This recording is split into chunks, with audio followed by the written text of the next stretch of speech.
What's up YouTube, Happy Dueling, bringing you, as you can see, an updated Dark Magician. How could we get a generic Dark Link and I not update this deck? I've also put in some crazy spice. There is some cards in here you'll never expect that actually make the deck so much better, and I'll explain when I get to them. Without further ado, I'm going to take you through this profile, show you what you got, and then towards the end I'll show you just like a quick little combo of what the new cards actually do for this deck. So of course, standard triple Dark Magician, OGR if you can, triple Magician's Rod, very straightforward on that one. Triple Apprentice. Now, Apprentice is actually more important than ever in this deck being at 3, because it actually gets combos going, and then with the new spell of Celestial Observatory, it's even better, because what you're doing is you're using its ability to discard whatever you need to, get your Dark Magician search off, then putting her back into deck to draw 2. Then obviously you're pushing in to get your circles or your navigates to help push your plays further forward. Now, because of the recyclability of it, of course you can drop it down to 2, but on top of that, even if you draw into another one, its effect isn't a hard once per turn, so you can keep using this effect. On top of that, it then becomes a 2k kind of hand drop protection for some of your monsters. We've then got 2 Magician of Dark Illusion. I explained before in one of my previous profiles that using Infinite Impermanence gives you a turn 0 Magician of Dark Illusion on board, and then if you're discarding the Dark Magician off of Apprentice, all you need to do is activate a spell, which could be Circle, to bring the Dark Magician back. For the hand traps, we've got triple Ash and triple Droll. If you do go second, Dark Magician do want to turn to set up, but if you do get forced to go second, at least your hand trap should hopefully keep your opponent at bay before they run you off the board before you get started. And now, onto the spice. So the spice is 2 Cosmo Brain. Now the reason we got 2 Cosmo Brain is it cannot be normal summoned or set, but it is a level 7, it is a dark, so it's got 2 attributes that we need, or elements we need towards our draw cards. So it can become a dead card, you get rid of it with your draw cards. On top of that, it must first be special summoned by sending 1 non-effect monster, Dark Magician, from your hand or face up to the field to the graveyard. This card gains attack equal to the level of that monster sent to the graveyard times 200, so it's gaining an extra 1400, putting up to a 29 base. You contribute 1 effect monster, special summon 1 normal monster from your hand or deck. Only use the effect of Cosmo Brain once per turn. So, if you go Rod, Circle, get your Circle out, you got your Dark Magician in hand, you use Brain, get rid of the Dark Magician, activate Brain's effect, get rid of the Rod, bring back the Dark Magician is then banishing on board.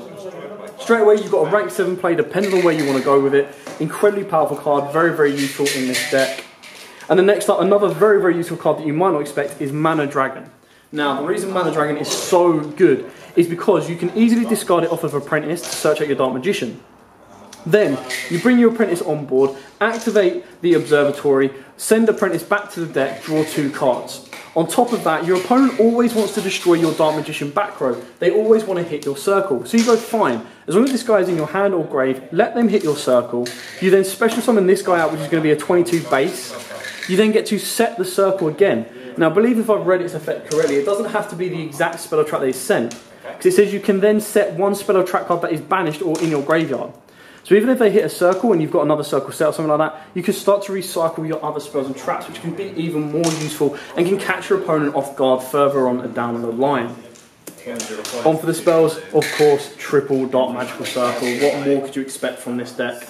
Triple Allure of Darkness. The best thing is, all of these, apart from your Ash and Drolls, are darks. If your Mana Dragon ever becomes useless, you get rid of that. If your Cosmo ever becomes useless, you get rid of that. It gives you more fodder to get rid of rather than getting rid of your Dark Magicians.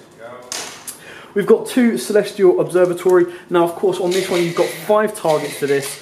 This one then lets you put your Manas back in deck if you don't want them, or your Apprentice back in deck if you don't want them. Draws you the 2 cards that you might need to push your plays forward.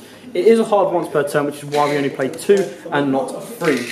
Your alternates to this is, of course, 7 Swords of Sacred Stars, I believe it is, and that goes well with your Cosmo. Now, the reason I'm not playing that is because it banishes. Banishing is a real issue in the Dark Magician deck because you don't want to be losing your level 7s, which with the Cosmo in, we do have 7 targets, but still then, you don't want to really be banishing any of those. You want to use and abuse their effects as best as you possibly can. The one-offs, of course, we've got the 1 Monster Reborn in this deck, 1 Inheritance, and the 1 Illusion Magic. Now, to be honest, the Illusion Magic might be less relevant in this deck because you have the ability of special summoning from decks and Cosmo, but it does come down to personal preference. I still think it's a very helpful card that can get around some of your opponent's cards as well, and can easily bait out an Ash should you need to. So we'll move on to the traps. We've got triple infinite impermanence. Now this is of course probably the main money card in the deck. The rest of these cards you can pick up relatively cheap. If you don't want to play this, you can play Effect Veiler. The reason we're playing this is a turn 0 Magician of Dark Illusion.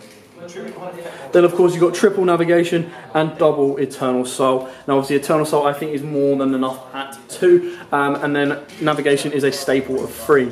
What I will mention now about Mana Dragon is it is a dragon. So if you want to focus more on a fusion build, which I'll be more than happy to build and show you guys, it means you can actually main polymerization, because most of the Dragon Knight monsters do require a dragon and a Dark Magician. So you have the ability to hard summon one of those if you absolutely need to.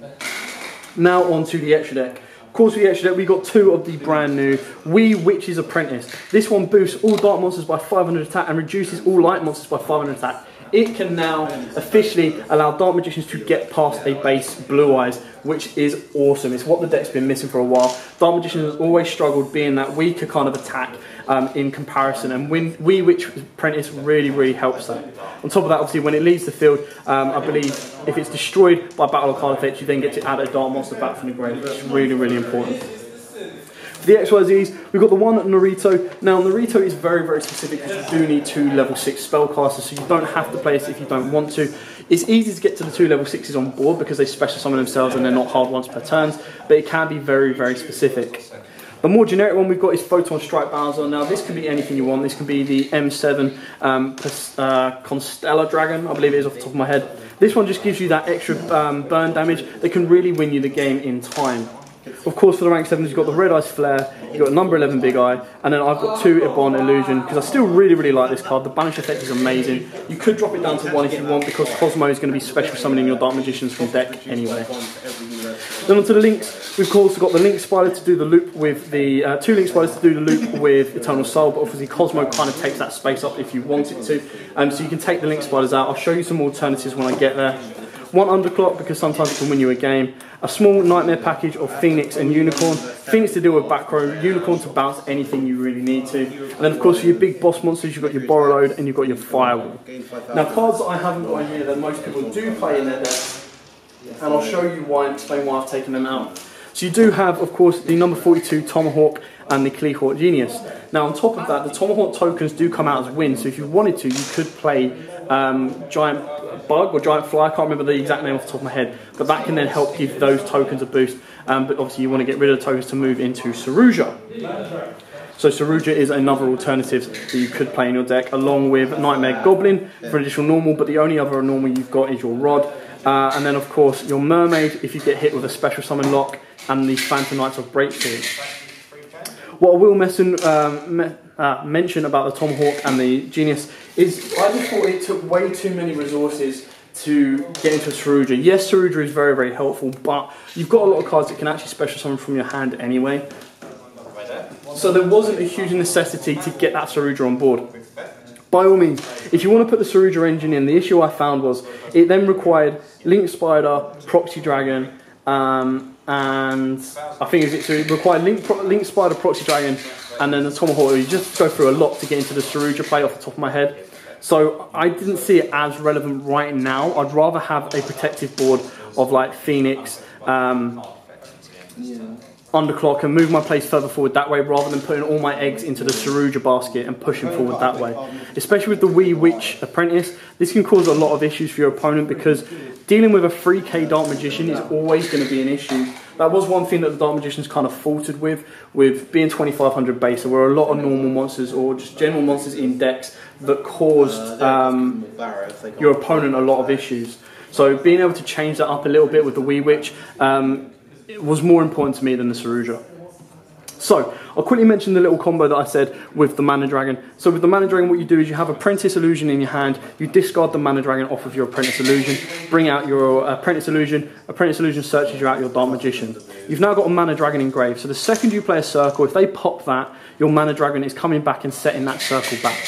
So you'll then have 2 level 6s on board straight away without doing anything. You haven't normal summoned or anything like that. So keep that in mind, that if you discard this off of Apprentice, or this is engraved by any means, you go Rod searches your circle, you've got 2 Darks on board, you can link those up if you want to. Or of course you can play Observatory, put Apprentice back into the deck, draw 2 cards. Those 2 cards, you've already got a Dark Magician in hand, could be a Navigator or anything like that. Your opponent wants to stop your navigate. Let's say they go end phase and they go twin twister. You go, okay, cool, hit my navigation. I'm going to bring back my mana dragon. I'm going to set the navigation back, pass back over to you, and then I'm going to go navigation, dark magician. So you can loop them back out that way. They don't have to use observatory, but it does give you more targets on observatory, and you just see how mana dragon can be very, very helpful, along with, of course, the Cosmo. So, I hope this is helpful. I hope this is giving you an idea on your own Dark Magician. If you do want to see a fusion version, or the fusion version will literally comprise of Eye of Timaeus, Poly, and just ways of hard summoning the fusion monsters out.